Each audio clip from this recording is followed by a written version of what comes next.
Hello and welcome to Dean Street Stories. This is our series where we talk to the artists, producers, creators behind some of the incredible records that you've heard and the next voices that are coming out.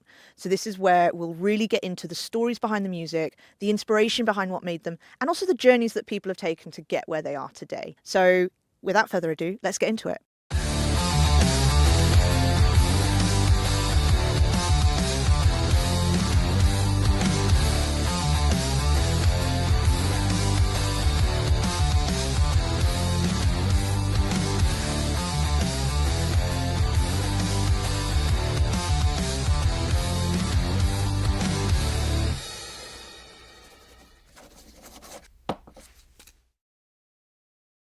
Today I'm so excited to have Charlie Russell, one of the UK's best producers, known for his early work with Madonna and George Michael. Has really stepped out of that pop world, working with the likes of Jamiroquai for years, Alt J, some really heavy metal sounds, and spent a lot of his time here at Dean Street Studios as a bit of a resident here in Studio 5. We're going to be talking about the creative process, the technical versus the creative angles of being a producer, how a producer's job is very much about facilitating and discovering new sounds working with artists. So I'm really excited about it. I'm not going to hold you up too much longer. Charlie, I'm looking forward to this one. You're no stranger to Dean Street Studios. And in fact, you're no stranger to this room, are you? Yeah, Studio 5. Yeah, this is my home. Yeah, this is my base. So many things, I'm sure, have happened in this studio. But let's go right back to the beginning. Mm-hmm. Charlie, tell us, how did you get into the game? And tell me about the stories. I know you started as a drummer. I went to university to study music as a drummer, and immediately I was there in my first term. We started, like, one of the projects was recording bands, and I totally changed from being a drummer to being, like, seeing what the studios were like and how you could record. It, like, fascinated me that you could have all these instruments on different channels and then change them after the fact. That blew my mind the first time somebody showed me that with a fader. And it's like one of those light bulb moments where you're like, that's cool if we can do that to something. So I did the course and it was good. In hindsight, I probably should have just moved to London immediately, because that course was at Leeds. It was Bretton Hall, which was the Arts College of Leeds. And I came to London because I was having drum lessons at this place called Drum Tech, which was in Acton. So I was in London quite a lot, and it was always excited me. When you first came to London, what was that vibe like? Were you like, wow, this is a big deal? Just the excitement. You know, I was 16 when I first come in for lessons. Amazing. You get off at King's Cross and sort of travel around town, and it was just always really exciting. So as soon as I got out of university, I came to London and started looking for jobs in studios. And that was hard back then when there were a lot more studios. And I got an interview at a place called Psalm West, which was run by Trevor Horn, who was a massive producer, like Frankie Goes to Hollywood and like Grace Jones. He was the biggest producer of the 80s, and he built this amazing studio in Notting Hill. And I went for an interview there with a woman called Lola, who was the studio manager, and I'd come from, because I was working in the city in the print rooms to earn some money. And I walked in a suit, and all the lads in the studio just started taking the piss out of me. I had to make you feel comfortable, I had exactly the same experience when I walked into the design studio interview.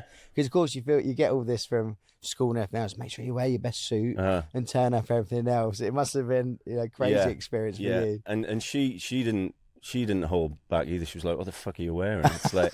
I love that. But I was sat talking to her, and she was like, do you know Pro Tools? I was like, yeah, I know Pro Tools. I didn't know Pro Tools. Do you know how to use SSLs? I was like, yeah.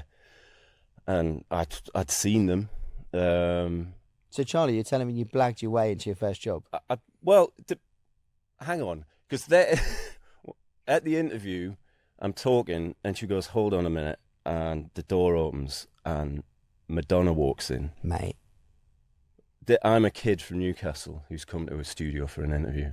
Madonna walks in, and she walks out, and she's like, oh, hey, Madge, is everything going all right in 3? She was with Spike Stent, the amazing mix engineer. Unbelievable. So they're up there mixing the music album, or whatever album it was, with her.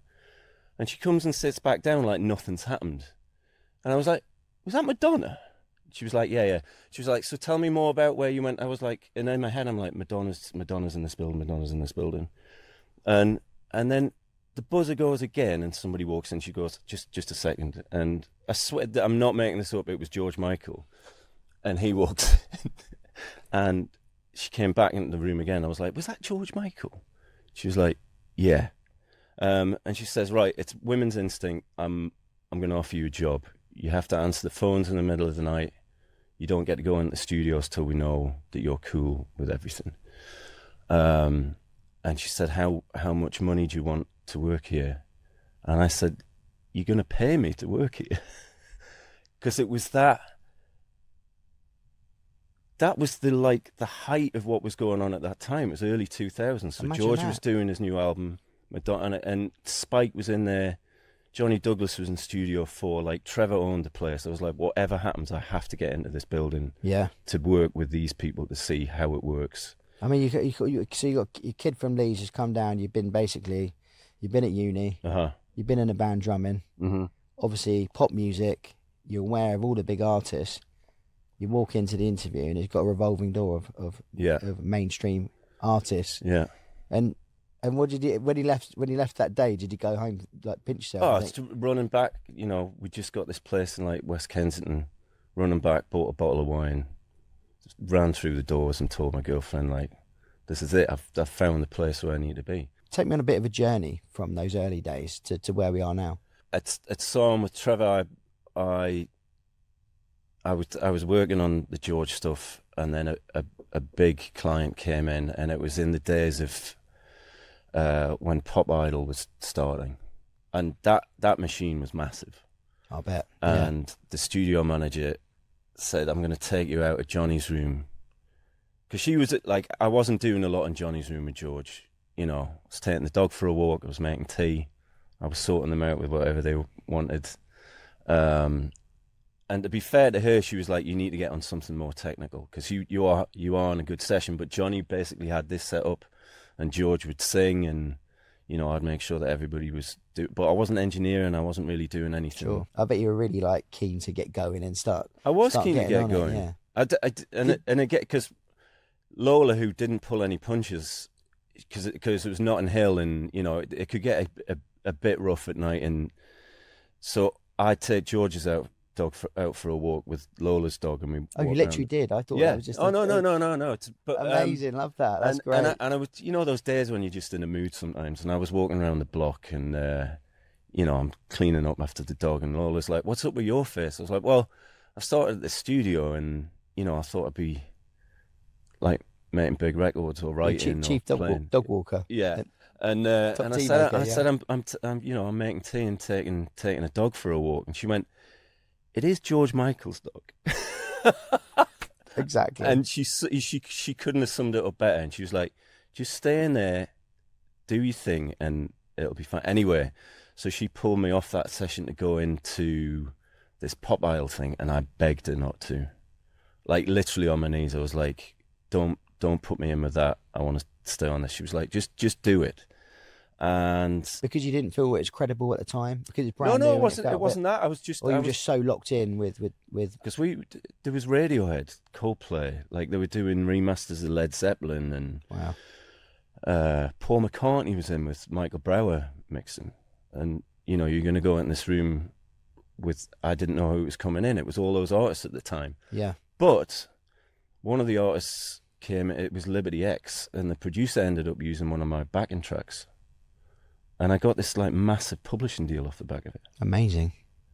Because I didn't realize at the time, even though I'd been in there, like, if they use this piece of music, it's worth something. And it was like a #1 single, and it was an EMI. They just heard it and said, like, we're going to use it. Did he get excited about that? Or did you just not realize just how big a moment that was? The producer wasn't a programmer, so I had my sort of little setup that I was programming and doing the drums while I was in there, and then he was like, "What are you working on?" Because in the bits in between me, you're not doing anything. I was doing tracks, and he listened to it, and he said that would be perfect for this band. So we wrote a song around it, and they used it, and it blew up. Oh, that's quite a pivotal moment, really. It is. The pivotal moment was being able to go freelance and get the the publishing advance, Yeah. which gave me a lot of freedom to, it gave me a few years to sort out what I really wanted to do. And I went off and I did a load of stuff. Some, Estelle, we did during that time, and there was a lot of bands. But off the back of it, I worked a lot with a guy called Paul Turner, who's a bass player from Sunderland, like just the best bass player, just amazing guy. And he got the Jamiroquai gig. And through that relationship, he knew that Jay from Jamiroquai was looking for somebody to work on the next record. And Paul went, you should check Charlie out. And I was only like 28, 29 at the time.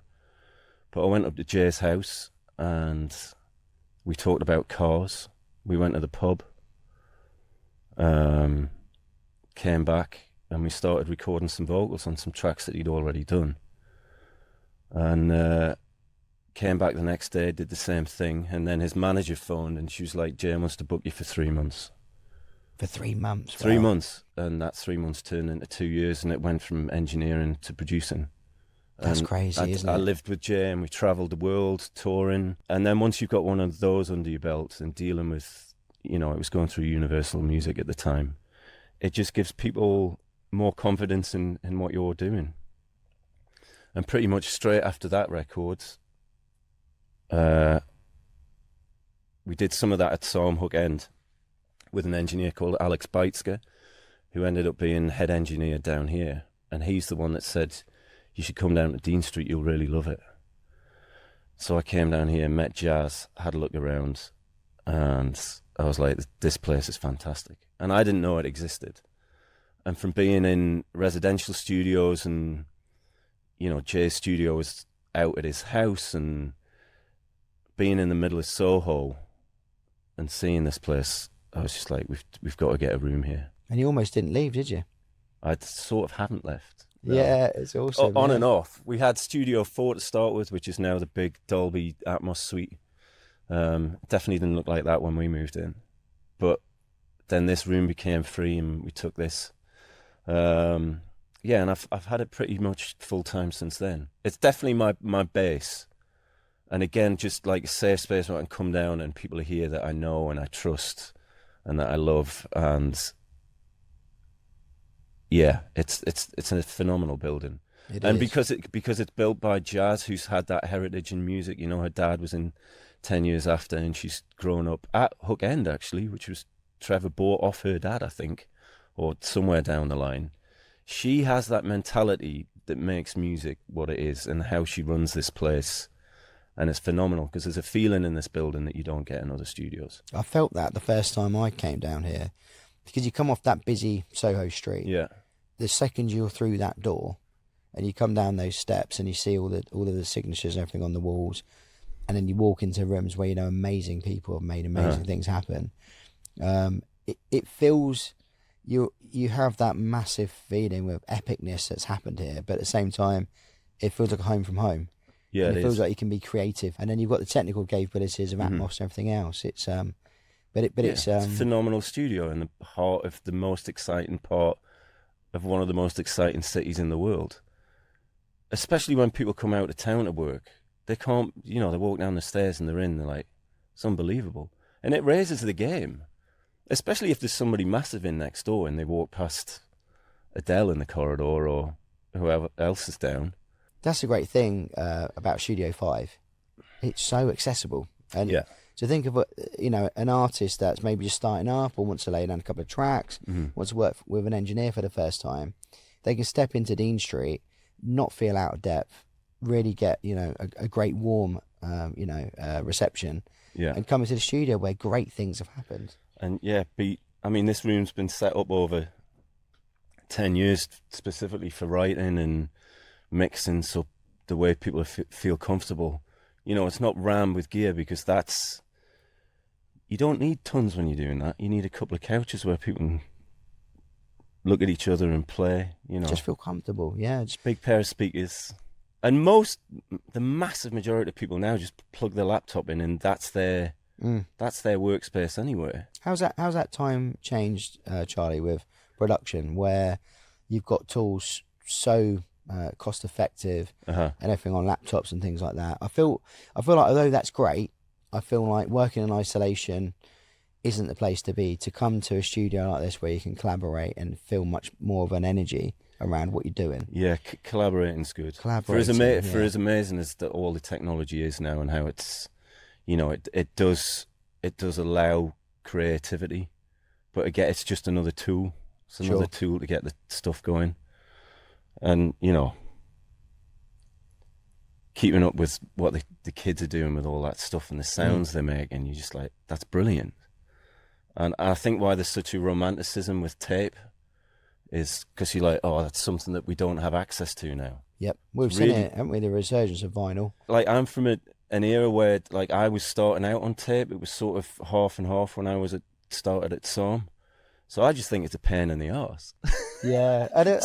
So the interesting thing, when I was a kid, I was like, can we get the Pro Tools out? Yeah. Fucking do all of Chasing this. it the other way. And I was like, right, waiting for the tape machine to... And I know it does sound good, and people will hammer me for it because the analog heads will have a go at me. But when we did, and this is a true story, when we did the Jamiroquai album at Hook End, there was this thing of like, are we recording the tape or are we recording the Pro Tools? Big decision. Best converters you could buy in the world, and like 2 24-track studios on a 96 channel J. So half the desk was, that's very technical and boring, half the desk was tape and half the desk was Pro Tools, and we recorded, and we did a couple of takes where everybody was feeling good, and we got the band back in to listen to see which one they preferred. And they're like, oh, listen to the warmth of that, man, just like the bass, the bottom end, and then we were like, that's the Pro Tools.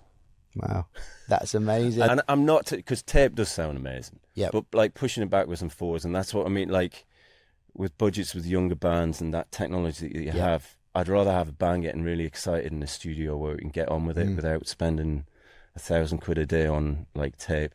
And I think as well, if you think about your career and actually the job role as a producer, you've got the technical side, so it's a very technical job, but your job really is to get is to use the tech, to know the tech, to bring out the creativity and bring out that creativity in the artist. You mentioned earlier on, it's the artist's sound. Coming from a studio background, people do focus on the technical aspects to such a level now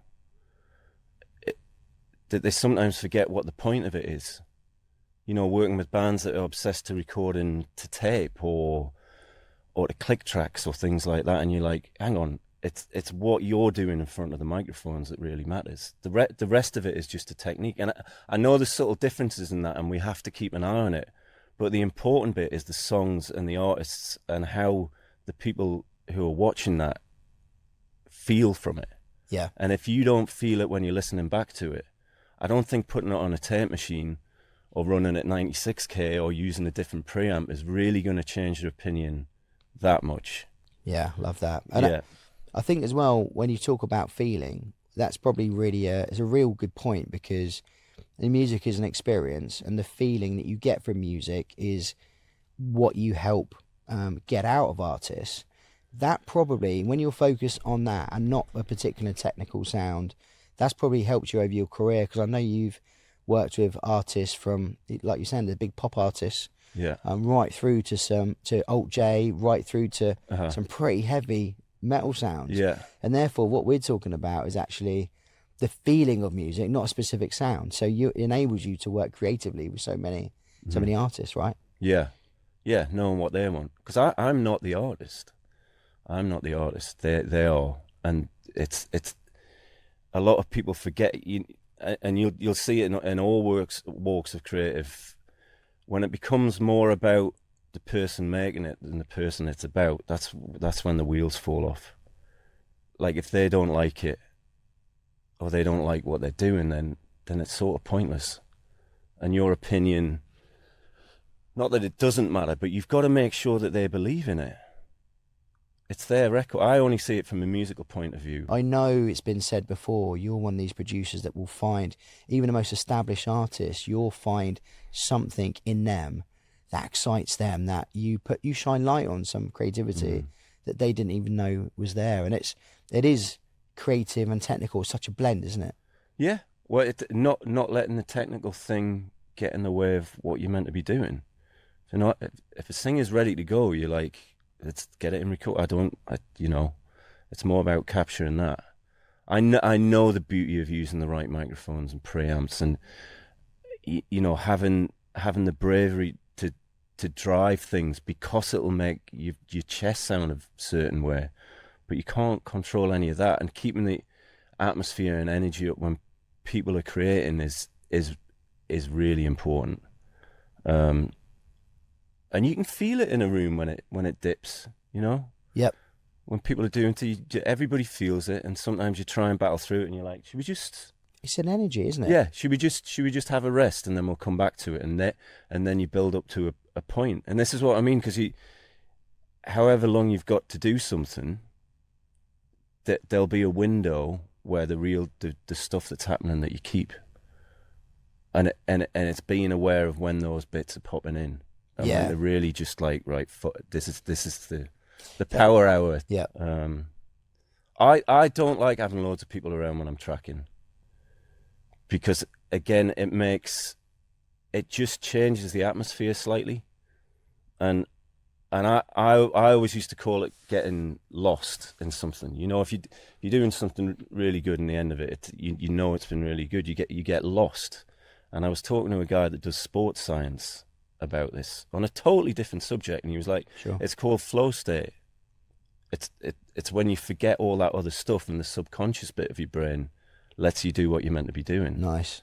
And you can see that, when people are singing or they're writing it, and you're like, don't move, nobody say anything, don't put any thoughts in their head while they're in this bit, because you might get 20 minutes of it, you might get 5 minutes of it, but that's the bit that's more important than the rest of the day leading up to it, because that's the bit where you go, it's that vocal, it's that lyric, it's that guitar part, it's when they were just sort of falling off making this riff, and you're like, do that again, don't change the mood.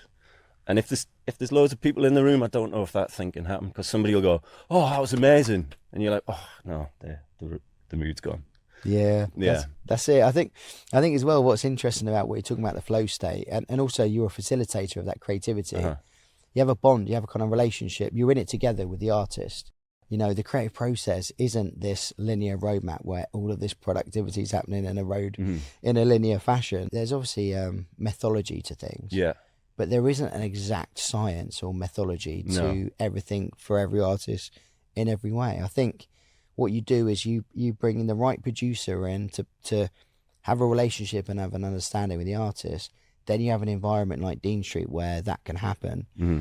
And we will make mistakes, and we will do things that we didn't expect. And I think the exciting creative stuff happens in the what if moments. We're kind of trained not to make mistakes.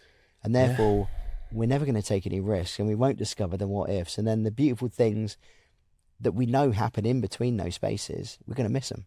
You are going to miss them. Yeah. Don't be afraid to be ridiculous. Yeah. Love that. Love that. Yeah, exactly. Because you just like, do what you were going to do before somebody told you that you might not be allowed to do that. Love that. Do that and see what that sounds like. Yeah. And it's same with live bands. I guess you say, look, don't worry. If it all goes wrong, we're at it tomorrow. Yeah. Keep doing it. Yeah. Have a terrible gig. Yeah. So not to have a terrible one again. Yeah, and what do you learn? Why are you getting bottles thrown at you? Because that song's rubbish. Love that, yeah.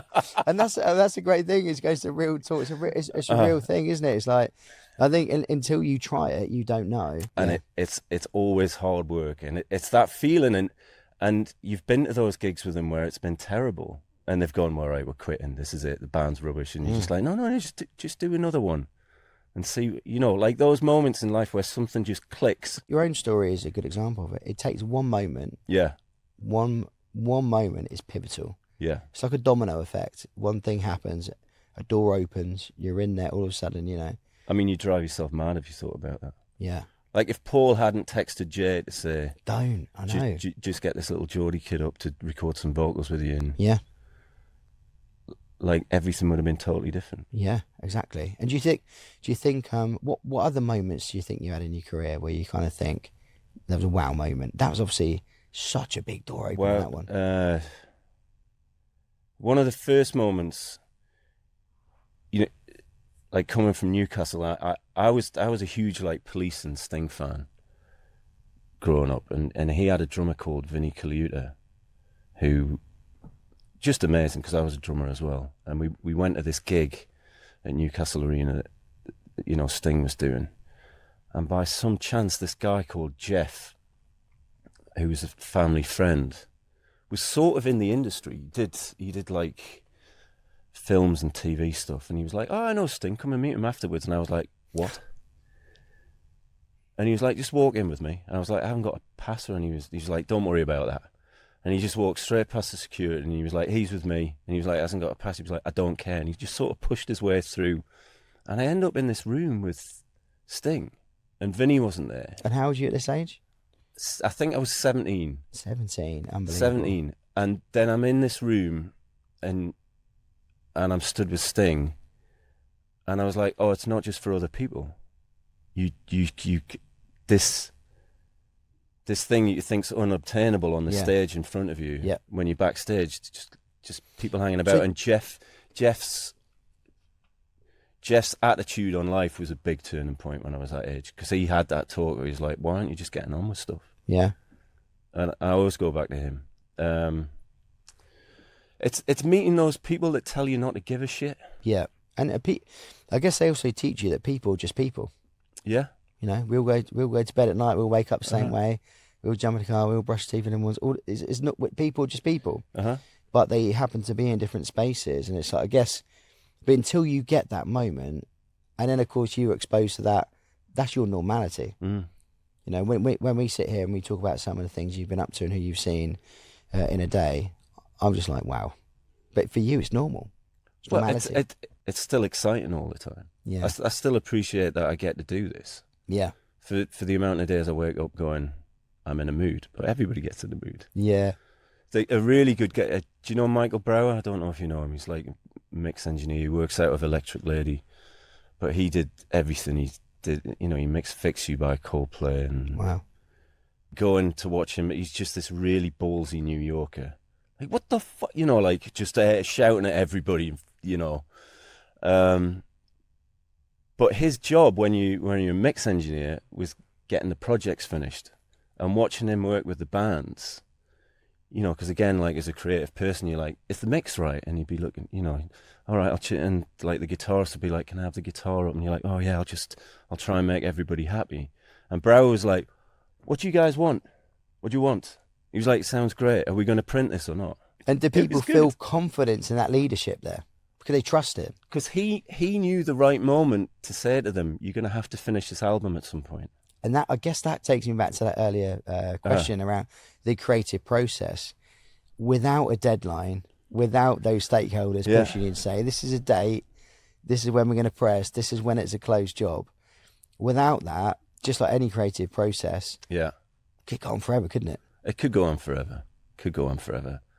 And a lot of, you know, if you do it in that sort of New York way, or you do it in a more gentle way, there's still a point where we've got to get this finished and put it out in the world.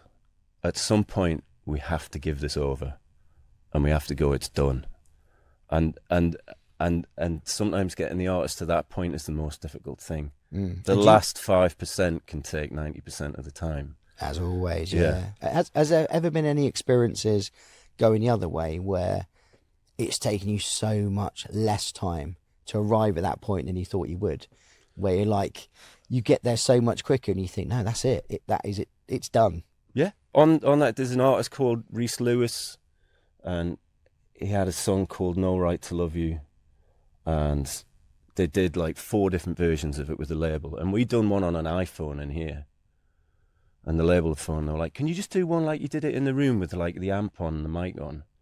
So we sat on that couch, we had an amp on there, and he was singing into like, I don't know, 87 or something.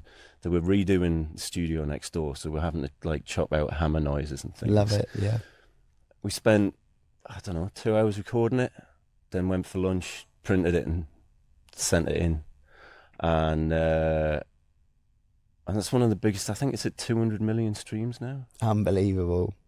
So, I mean, I don't know what that's earned the label, but we weren't thinking about that. And you have to remind yourself all this. If you're getting to a point where you're stressing, you're doing it, you might be missing the point. Yeah, and you think about some of the big major artists, they'll come down probably with a list of tracks for an album, and will work with you, and they'll be adamant that this is the big track. Yeah. And you might be looking at everything they're bringing down, listen to the sounds and thinking, actually, that one you're about to throw away, that's gold. There's no more sure way of not writing a hit than walking into a room and going, we're writing a hit today. You'll write something that might sound like a hit, but nobody know. If people were really honest, we don't know what we're doing. We don't really know what we're doing. We get on with stuff and we develop things and we deliver something that is quality and it's really good. But those ones that come from like the back lane, you go, it was that one. That was the massive hit. And the one that everybody's put like £100,000 into just disappears because that thing isn't in there. And obviously, you know, you can make the chances better by doing certain things or doing things in a certain way to make it better. But I really don't think people know what that thing is that people will really connect to. And it's amazing when you see, you know, like Kate Bush gets a resurgence off the back of Stranger Things, because that thing that was in her music is going to always be there in every person. Like, times change, technologies change, cultures change a little bit, but I don't think the thing that really makes people tick changes that much. And if that bit connects with them, then it's going to last forever. Again, another nice word, it's connection. Uh-huh. Connecting someone, the listener to the music, Mm-hmm. the artist to their feelings. I think that's. Do you, Charlie, know when if you're producing, do you get those goosebumps when you know something feels just so right? Do you, with all your experience, do you hear a track and think that's the one? 100%, and that's what I mean about feeling it instead of analysing it, which are two totally different things. Like if it makes me feel something, then it's very likely to make other people feel something similar. And I don't know what that is. You know, it's not about tuning or timing or all of that stuff. You just like that is really good, and that's all I can go on. That's all I can go on when I'm doing something. Does it make me feel something? Yeah. Whatever that emotion is. And it is emotional work, isn't it? I think that's the thing. Creativity of any kind is emotional work. But I think music really touches the soul, mm-hmm. and it is a total experience. So Charlie, when I look at your record of what you've been working with, you've worked with so many different sounds, mm-hmm. from big pop #1 smash hits and things like that, to the electronic, but also right down to the heaviest metal kind of sounds. Yeah. Have you got a favourite genre, and how's it kind of work, mixing up all these different sounds? Just whoever's good at what they're doing, and they're not pretending to be something that they're not. It's irrelevant of the style of music. If they're doing it properly, and you can it's that you can feel it if they're into it.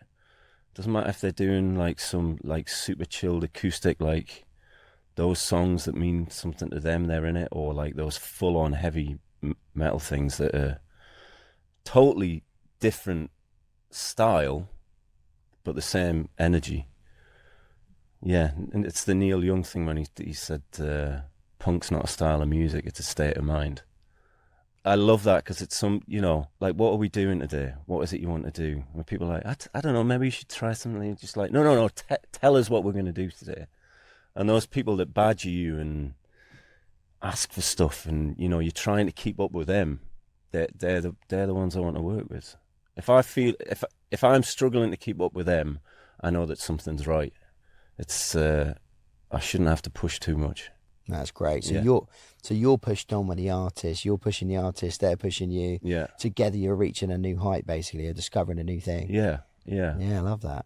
And trust's a big one. Between. Of course. Yeah. Yeah. Like, have I got their best interests at heart? And yeah. We said earlier, which I love, is he said it's their sound. Mm-hmm. So you're not a producer trying to put your mark on their sound. you're literally trying to open them up to facilitate their sound, and they trust you to make their sound the best it can be. Yeah, Get the best out of them as an artist. Like I say, I'm not an artist. I'm not a Mark Ronson character or a Pharrell Williams or something. I'm much more likely to do the stuff that Rick Rubin would be doing, where it would be different things. Yeah, yeah. Love that. And it with all of this experience, and just as we wrap up, I think the one thing I'd love to just ask your thoughts around is for producers that want to get into the game, that want to get into the industry. What advice would you have to these people that really want to, how do they get into starting to work? How do they become confident? How do they create their own opportunities? What advice would you give? Well, working hard and turning up, and being around those people that there's so many ways into it. So I can only go from my experience. A lot of people are scared to ask for help initially when they're starting out. You're like, can I come to the studio? Is there any way I can come to a gig or be around those people? Because it's really hard when you're starting out to just get your foot in the door somewhere. And some guys are really lucky because they're just good off the bat. They can go in and they'll record a couple of tracks with their mates for no money, and it'll become an international massive success, and that's their career started. And that's pretty rare. And other people just have to learn and learn over time. It's doing lots and lots of stuff and getting good at just getting good at it. There's that rinse and repeat, but also I feel like a big part of that is don't be scared to just start. Yeah. Just start. Yeah. Surround yourself with people that are in industry. Learn. Just become a sponge. Got to be very careful of those people around you that'll talk you out of things. Sure. As well. They'll go, "Oh, what are you doing that for? Do you not want to get a proper job, or do you not want to?" There's a lot of that around. It doesn't matter what background you're from. And you need to be around those people that are just ready to run right into this sort of unknown to get on with it. Yep. And they're like, come along, let's get on with it. Yeah. Yeah. Because this is the thing, you're a prime example of someone that is living life around your passion, and the people you work with on a daily basis are doing exactly that. So go for it. Step into that world. After all, when you're doing it for a job and a career, why not choose something you absolutely love? Do that thing. And this is again where Dean Street Studios is helping, artists and everything else get onto that ladder, be in that studio that is approachable, that you can come into Studio 5, maybe look at our new membership model. Get yourself into a place where you can surround yourself by amazing people, amazing infrastructure, amazing kit, but really importantly, approachable to be able to just start. It's really good that, like, one of the new lads who's just started here, who's on an internship, and being from that sort of background as well, you always say, like, you all right? Are you bored? Are you? And he said something the other day, like, I've learned more being down here for a couple of months than anything off the course. Of course, yeah. Yeah. Because you're actually in a room where people are doing music to put it out. The bands that are coming and using that room are, you've got to be at a certain level to be in that room to start with. Yep. Yeah. Love it. And being around those people that, because another thing, a big thing that I ignored when I was younger was how important the sort of business side of it, and all those people that I was just like, oh, well, we just make music in the studio and then it's out and the bands are massive. And the creativity with, like, managers, agents, promoters, PR people, all those, and the labels and the publishers that make this thing happen, they're all of the same mindset. They just want to do something really brilliant. And all the guys that are smashing it, that are working with the bands I love working with, sort of have the same thing. They want to do the best thing for the artist. I was explained, a manager said to me, there's two things. He was like, there's the artist and the music, and then there's the people that love it and go to the gigs and do all of that. And he said everything else in between is just to connect those two people. Love it. Love that. And I thought that was brilliant. So true. Yeah. So, like, I'm just the link between them somehow with all the other stuff that's going on. But yeah, so it's not just them, and it's not just them, and it's not just your little job. It's this whole big thing that's going on. Yeah. So Charlie, just before we close out, final question: if you could write a letter to your younger self, with just one kind of point on it that you get now, that it may took you some time to understand, what would it be? Don't be afraid to get on with things more, and value your worth a little bit more. Yeah, you weren't as shit as you thought you were.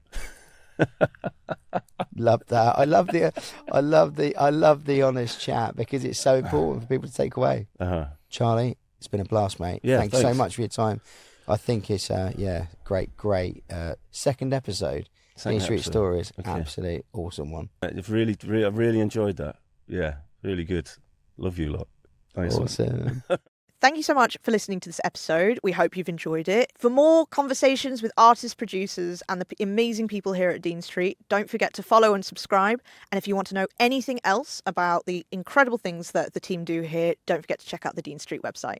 Hope to see you on the next one.